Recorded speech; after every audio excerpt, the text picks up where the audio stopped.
Bonjour et bienvenue dans la vidéo numéro 58 pour les 3e D. On va faire le petit a de l'exercice 50 page 115 ensemble. Déterminer dans chacun des cas suivants une équation cartésienne et l'équation réduite de la droite D', passant par le point A et parallèle à la droite D. Il y a deux méthodes possibles, la méthode vue en quatrième. Donc deux droites vont être parallèles si et seulement si elles ont la même pente. Donc je vais essayer de regarder la pente de D. Pour cela, je dois la mettre sous forme d'une équation réduite. Donc je vais isoler Y.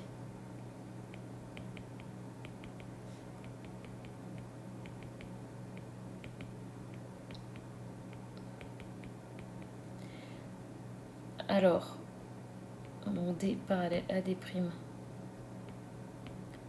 donc 1/2 est aussi la pente de D'. Ça veut dire que D' a pour équation Y égale 1/2 de X plus B. Et ensuite, je n'ai plus qu'à utiliser le point A pour trouver le petit b. Il se trouve sur la droite D', à condition que je puisse remplacer ses coordonnées dans l'équation.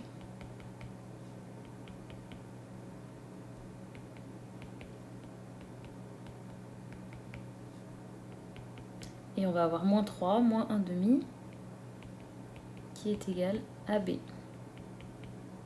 Je prends un dénominateur commun 2, on va avoir moins 7/2. Donc la droite que je cherche a pour équation y égale 1/2 de x moins 7/2. Ceci, c'est l'équation réduite. On me demande encore l'équation cartésienne. Pour cela, je vais tout basculer dans le membre de gauche. Moins 1/2 de x, ou plutôt mettre le y dans le membre de droite. Ce sera pareil. Moins y moins 7/2 égale 0. Et pour que ce soit plus agréable à lire, je vais multiplier par 2 à chaque membre. Et j'aurai x moins 2y moins 7 égale 0.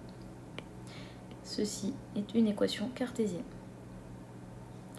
Alors, j'ai été un peu vite volontairement. On n'est plus en quatrième.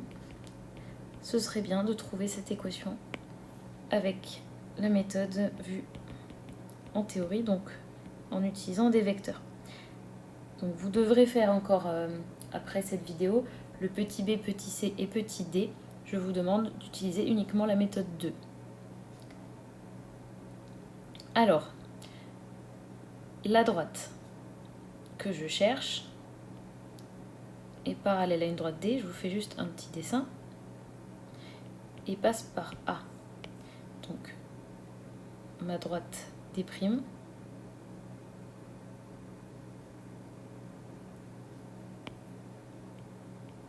désolé, c'est à cause de l'iPad, ressemble à ceci. Alors, en matière de vecteurs, qu'est-ce qui se passe? Eh bien, si je prends un vecteur directeur de U de D, que j'appelle U, eh bien forcément, ce vecteur est aussi un vecteur directeur de D', puisqu'elles sont parallèles.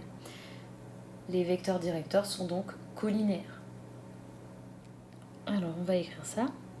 D est parallèle à D'. Un vecteur directeur U de D est aussi un vecteur directeur de D'.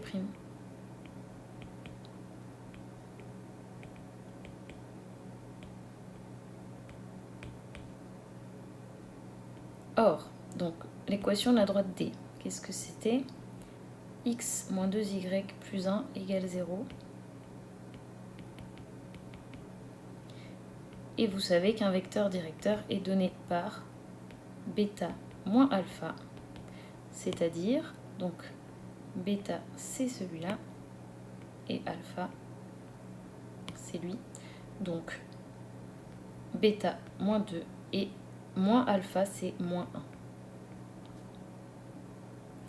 Donc lui, c'est aussi un vecteur directeur de D'. Maintenant, il y a de nouveau deux méthodes pour répondre à l'exercice. Je vais faire la plus rapide d'abord. Donc si c'est un vecteur directeur, forcément, D' va avoir une équation de la forme x moins 2y. Et après, il reste un nombre à déterminer, égale 0. Avec delta, gamma qui appartient à R. Et ensuite, j'utilise mon point A. A qui a comme coordonnées 1, moins 3. Il se trouve sur D' si et seulement si, et je remplace.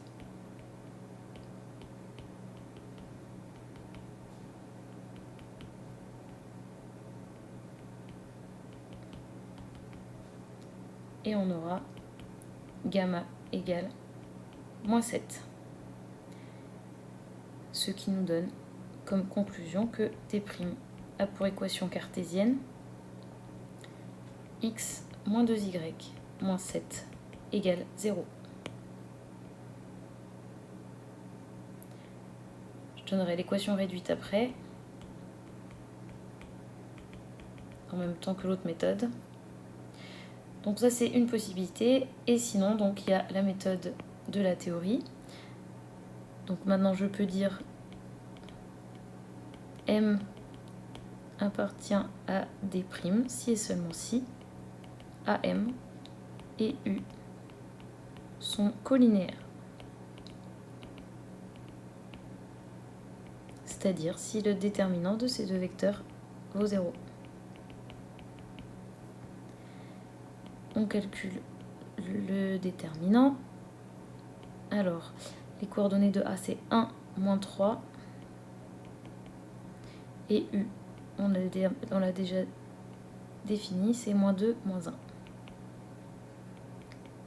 Et j'ai plus qu'à faire ma boucle. Je vous la rappelle.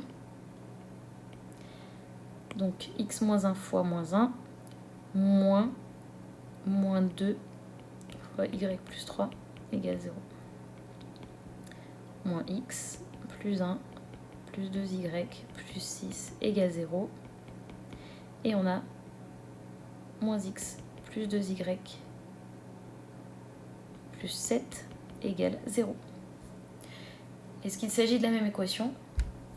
Oui, parce que en fait, on peut tout multiplier par moins 1 et retrouver celle qu'on a trouvée à droite. D'accord, en faisant fois moins 1. Voilà.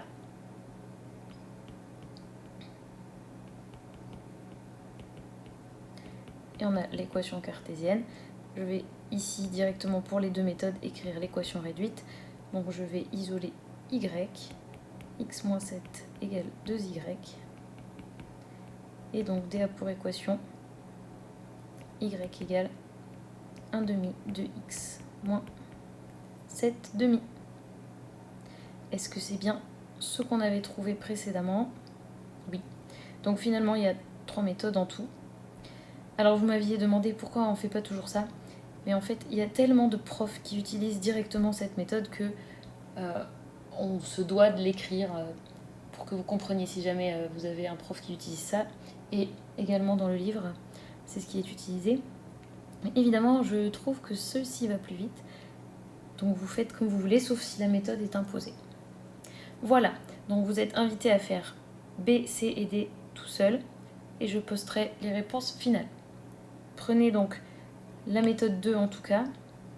Et puis vous pouvez écrire les deux pour vous entraîner, ça vous fera pas mal. Voilà, à bientôt pour la prochaine vidéo. Et n'oubliez pas mon petit like avant de partir.